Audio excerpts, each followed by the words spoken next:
So I'd now like to introduce Dr. Barry Houlihan, who's the Archivist at University of Galway and who's going to speak on the Playwright on the Stairs, Recovering Archival Loss of Irish Women Theatre Makers. Thank you. Great. Hello, everyone. Good morning. Can I move slides across? Okay, there we are.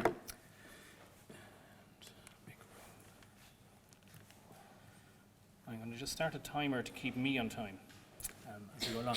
Okay, great. Good morning, everyone. And again, thanks so much to the Royal Irish Academy and especially to Maeve for hosting and organising this really important and timely event. And I love the theme of introducing, going on from Maeve's talk, of introducing it to women from various archives, perhaps for the first time. So a lot of work I've been doing, and again as the team has been doing at the University of Galway over the last decade and more, has been working on archiving and preserving Irish theatre and performance. Collections from various time frames, but going back to the Gaelic revival of the late 19th century, right up to the present day. Collections there that have come to us includes the archives of the Abbey Theatre from 1904 to the present day, the Dublin Gate Theatre, the Lyric Theatre Belfast, Tyvark na Gaillimhe, the National Irish Language Theatre, among a host of other archives of independent companies, from Druid to many, many others, of individuals, that very proudly presents an all-island archive as well as a bilingual archive. So that's something important for us as well. But it also gave me a really unique vantage point across the near 150-year history of theatre in Ireland to look across that, across the various strata of memory and various patterns that emerged from all that, and patterns did emerge. This photo is one of those which jumped out to me, and it's Edna O'Brien at the Abbey Theatre in 1977. And I'll talk a bit about that in more detail shortly, but it set in train for me a lot of thinking about what is remembered, what is on the record, and also a reminder that archives are themselves institutions, and they are very privileged institutions, and they do provide or present barriers of entry as well, and that's something I think we should all keep in mind as curators and as librarians and archivists. So those patterns I mentioned that I was seeing, it was obvious there was a predominance of men in the historic archive of Irish theatre through programming, revivals, publication, and generally across access to major stages and major theatres in Ireland.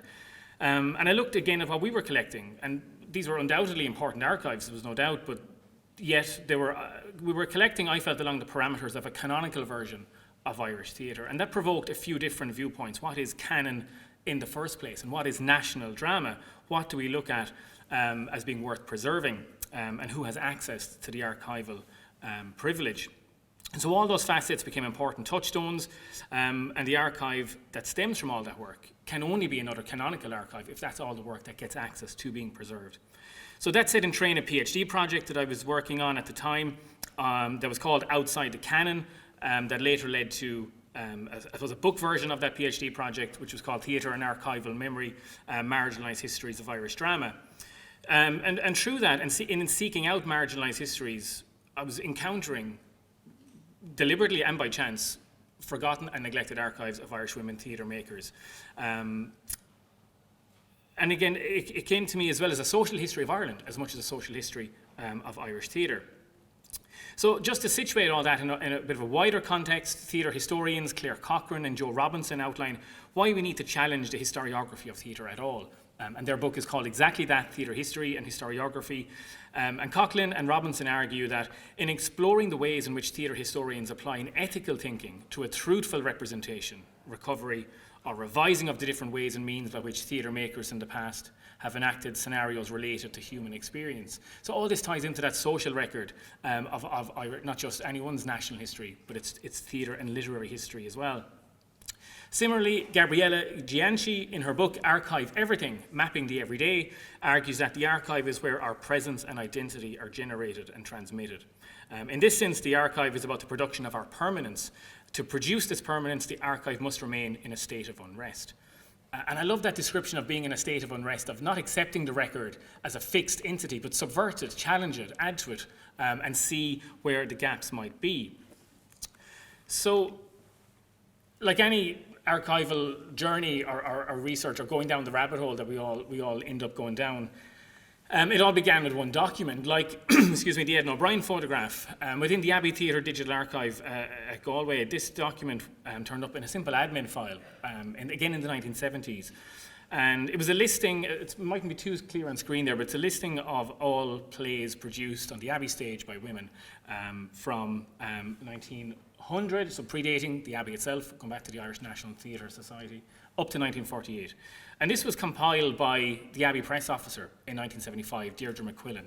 And she was researching just off her own steam, out of interest, to recover the women playwrights of the Abbey, the women's repertoire, as part of a production of Teresa Deavy's play from 1936, Katie Roach.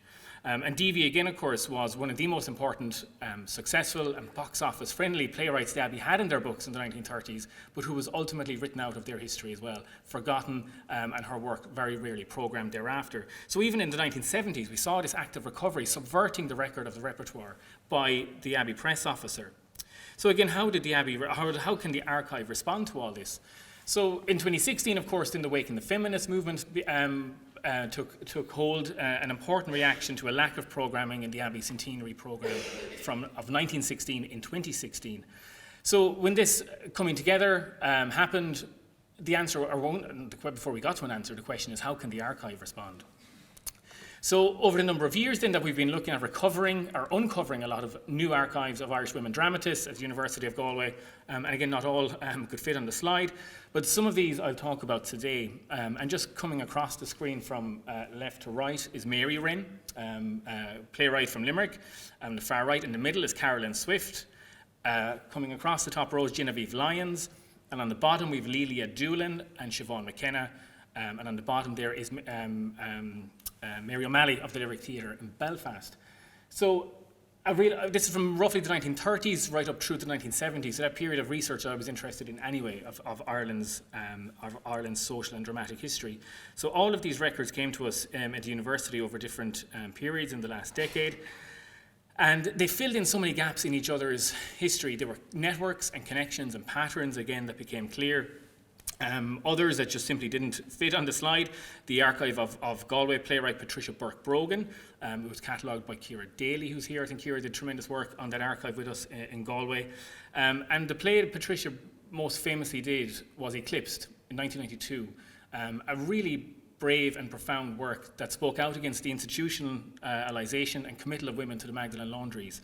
Patricia herself was a former novitiate, a former nun, and left because of the treatment she directly saw in the Galway laundry.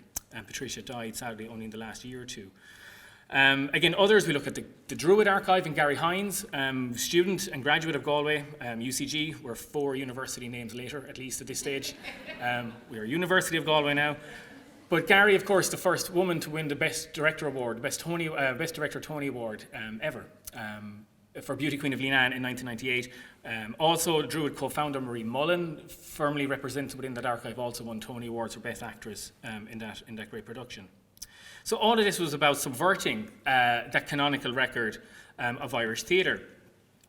So, as part of a site visit to appraise and assess an archive of a late professor of archaeology at the university a number of years ago, I was going through this collection. A theatre archive was not on our brief that day. It wasn't something I expected to encounter as I was working through and sifting through a lifetime's research on archaeology and heritage sites from Dunangus to Newgrange. A piece of headed paper caught my eye as it poked out of a plastic bag in the corner of the room. The logo was of the early Abbey Theatre, the famous woodcut image designed by Eleanor Monsell that featured Queen Maeve hunting with a wolfhound by her side. So I went to the plastic bag and looked inside, and I found it filled with literary manuscripts, letters, play scripts, Abbey Theatre programmes, contracts, personal documents, all associated with the life of a playwright, but one I'd never heard of, Mary Wren. And when I asked who that was, I was told that those are the papers of Aunt Mary. Are those of interest as well? So after I picked myself up off the floor, I said, yes, they are. And I parked the archaeology collection, as fascinating as it was, and I spent most of the day looking through Mary Wren's papers. But aside from that, I was struck as to why this keeps happening. As an archivist working, and as I said, within that institutional privilege of being within a university archive, why do we find the work of Irish women writers or dramatists not not worthy, but not being put forward to be preserved. Mary Rynne's papers are now fully integrated into the collections in Galway. But elsewhere, as Dr. Quillen Nivakon has outlined, how Therese Deavy's papers were similarly stored in a green suitcase under a bed in Waterford for more than 4 decades after Deavy's death in 1963. The papers were at times accessible from that suitcase to scholars at the house if they ever knew they were there in the first place, but always returned to the obscurity of the suitcase under the bed. Thankfully, those papers are today preserved and digitised by the great team at Maynooth University Library. So even looking at that example of Mary Rynne, who was listed on that document I showed you, compiled by Deirdre McQuillan in the 1970s, what turned up in the personal archive is what you can see on screen. And then just 2 archives around that, 2 versions of the memory, Mary's personal archive, or you have the institutional archive, the theatre's record. And again, 2 very different things, which present 2 very different records. So all that, when I went to the Abbey's digital archive, and a screenshot of it on the left there, which is what we have in Galway, we had a script, at least it was that, of Mary Rynne's play Pilgrims from 1935, and we had the show programme. So this is 35. It is, of course, pre-51, which has the fire at the Abbey Theatre, which so many records were lost and has been well documented. But just going back and forth between that image, that's only a portion of what turned up in that plastic bag, and just a listing of it there on screen. So manuscript drafts of the play, manuscripts of other plays for stage and radio, Mary's passports, which show the travel and exploration, the networks that she was part of on the continent, in Europe especially. Also, just interesting historical documents, Saoirstát Éireann passports, her correspondence with her literary networks and personal networks. So there we have letters from Ernest Blythe at the Abbey Theatre, letters from Frank O'Connor, letters from Kate O'Brien, who was related to the Rynnes through marriage and through Limerick connections. So this remarkable network was becoming clear, all of which was very much off the record if we only took the institution's record as our source. And again, just to illustrate that, Kate O'Brien, some of these beautiful postcards from Kate to Mary. Kate O'Brien, of course, had a house in Roundstone in County Galway. That postcard with that lovely image across Roundstone Bay, and Kate marks with a little X where her cottage is in Roundstone. So something else that came our way was the archive of Genevieve Lyons, and this was really part of what I'd always argue was a generation of Irish theatre makers that subverted the kind of accepted historical record of the dark 1950s, of course, which it was in terms of immigration and social standards, but which also fueled a really vibrant cultural resurgence in Dublin by a very young generation of theatre makers, both men and women. But people like Genevieve was very much off the record, or at least not part of the very much public record. She was an actor and a co-founder of Dublin's Globe Theatre, and also acted at the Pike Theatre in Dublin, which is with Trinity, and I'll talk more about that later on. But Genevieve was born in Dublin. She married Godfrey Quigley, and along with, as a group, Lyons, Quigley, Michael O'Hurley, and Dennis Brennan founded the Dublin Globe Theatre Company in Dunleary. And from their base in Dunleary at the Gasworks Theatre, the Dublin Globe sought to create a space outside of urban centres of Dublin for a new professional company. Very much focused on international work as well. So the first play they ever produced in 1954 was by an American playwright called Dalton Trumbo, and the play was The Biggest Thief in Town.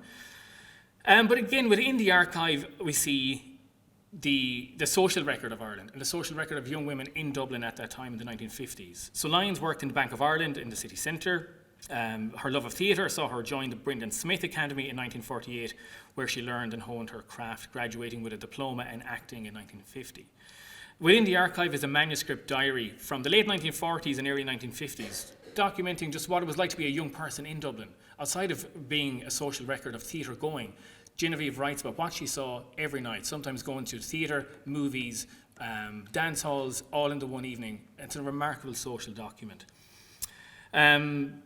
So the company grew and became more established. This is the Dublin Globe Company at the Gasworks, but also produced in the bigger houses in the city at the Gaiety, the Olympia and the Gaiety. Lyons won perhaps most public acclaim for her role in a play called I Am a Camera by John Van Druten in 1956. And the reason that play is important, I didn't know of it at all, but it became, that's the Cabaret, the big Broadway smash hit musical much later.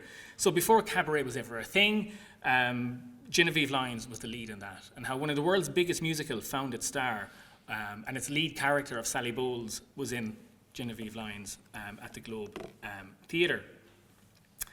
The film version that starred Julie Harris was also screened in Dublin cinemas from August through October in 1956, the same time, quite interestingly, that the Globe decided to, let's do a live stage version as well. Even though Julie Harris is filling the cinemas across town, let's put on Genevieve Lyons as the lead at the same time. From that little theatre in Dunleary, through the same time the film was screening in Dublin cinemas, 15,000 people attended the run of I Am a Camera, pretty much all to see Sally Bowles and to see Genevieve Lyons as Sally Bowles in that role. The play was so popular that within the archive we have newspaper clippings from advertisements in Dublin newspapers and magazines. Kellett's shop, a Dublin clothes shop, I'm not sure if anyone remembers Kellett's, but they advertised the sale of the Sally Bowles beret and featured a picture of Genevieve as Sally Bowles wearing her beret, and that you could buy the same beret and you could be like Genevieve Lyons, you could be like Sally Bowles in 1950s Dublin. So the family of Genevieve Lyons, her daughter, who kindly donated the archive to us, gave us full permission to digitise all of that. And I think you can just about see on the top, I need to update the metadata. We now know this is Genevieve Lyons as Sally Bowles with her very elegant cigarette holder and beret. So again, beautiful photographs, all now digitally accessible and open access online. So, Caroline Swift and the Millstone. This brings us back to the Pike Theatre. The Pike Archive itself, which is in Trinity with Jane and the team, and I had so many happy and fruitful and long hours and days researching the Pike Archive at Trinity, and I hope to be back again soon. And that story is very much, I think, well known and well documented. A really important theatre founded in the early 1950s with Caroline and her husband Alan Simpson. Obviously, most famous for staging Beckett and Behan in Dublin. But her post-Pike work is something that was really interesting, and also her pre-Pike life as well. So when I was researching that book about Irish social history, a play just turned up in newspaper reviews randomly called The Millstone that was referencing childhood adoption. And I was interested in that for various reasons. And by chasing down various leads and rabbit holes, some of which never, of course, bear anything, but I did manage to finally get in contact with Caroline's daughter, Maureen, and she had a copy of the script for The Millstone, excuse me, which was unpublished. The play is in 1951, the year before the Irish Adoption Act was drafted and published in Ireland. The act that would set in motion, really, so much of the acceptance for the illegal adoption of children and the processes for that would come from the institutions in the decade that followed. So to write a play about the adoption of children and the illegal adoption of children in 1951 as the act was being debated by a woman playwright was an incredibly brave thing to do. It was put on in Dunleary, again in Town Hall. Dunleary is coming out as a hotbed of Irish theatre in the 1950s. And the reception of that is something that's really interesting. So this is a photograph of Caroline herself. She was in her late 20s here. She had a young baby child who was Maureen at this time, and she plays a 16-year-old girl who was adopted. And the play is really, again, about, like Mairead Nic Ráda's On Trial, it's about stigma, about adoptees and about single motherhood. And what became clear then from the press reviews was this really uncomfortable reaction about sexualising Caroline Swift as playing a young schoolgirl. All the critics were men. Dismissed the plays with so-called reviews of it being a tearjerker for women. So this is the record that exists, and if we take the existing record, we're just recirculating those receptions. So even one press cutting on screen there, a mother becomes a schoolgirl on the stage, and just on the bottom, soldier husband will produce wife's play. Good for him. No mention of said playwright. The play was never revived after that. The company took a break. It was their first foray into theatre. What became the Pike happens 2 years later, and that story picks up in Trinity. And important to note that the Swift papers that we have is her work as a children's novelist and as a children's TV producer in RTE. Her papers of her dance criticism, she was a dance critic for the Irish Times for 20 years, are in University of Limerick. So it's wonderful to see so many records now, or so many archives on the record about Caroline Swift. So just before I finish up, I want to come back to this image that I had on the first screen, which was Edna O'Brien and the symbolism of that. And that was her play, A Pagan Place, that was adapted from one of her novels at the Abbey in 1977. And the Abbey didn't keep a seat for her, and she had to sit on the stairs at the opening of her own play. She talked about it elsewhere, about the psychological choke that met her in the Abbey foyer when she came in, and the atmosphere of this censored woman, this blasphemous writer coming in, writing again about stigma, of abortion, of sexual abuse within the Irish family. And in this room last night was a tremendous talk by Professor Brendan Kelly and Katrina Crowe about that, about the institutionalisation. So back in the 1970s, this was all being picked up by Edna O'Brien.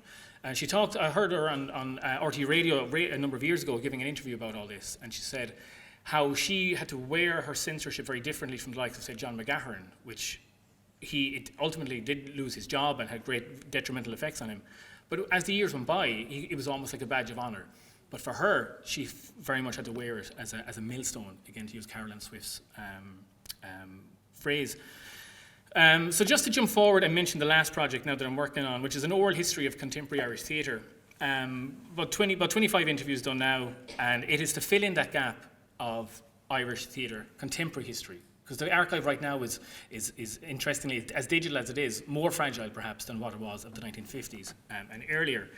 So it's a means of correcting the archival gaps, documenting the voice as a living archive, and speaking particularly with women about their experiences in Irish theatre. So all of these wonderful people on screen have been interviewed for the archive so far. Katrina Innes, Annie Healy, Genevieve Hulme-Beeman, Annie Ryan, Lucy Caldwell, Lelia Doolin, Rosemary Jenkinson, and Paula McFetteridge. So it's a work that's ongoing. Having this as a living oral history is throwing up new digital humanities opportunities.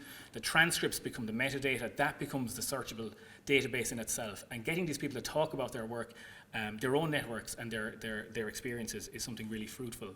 So that's ongoing right now in its early stages. So the very final word I give to Catherine Corliss on why we conduct archival research at all. And she said, if you don't find something, you don't leave it. You ask why it's not there, you use why a lot. I could think of no better person or perhaps no better word on which to leave it.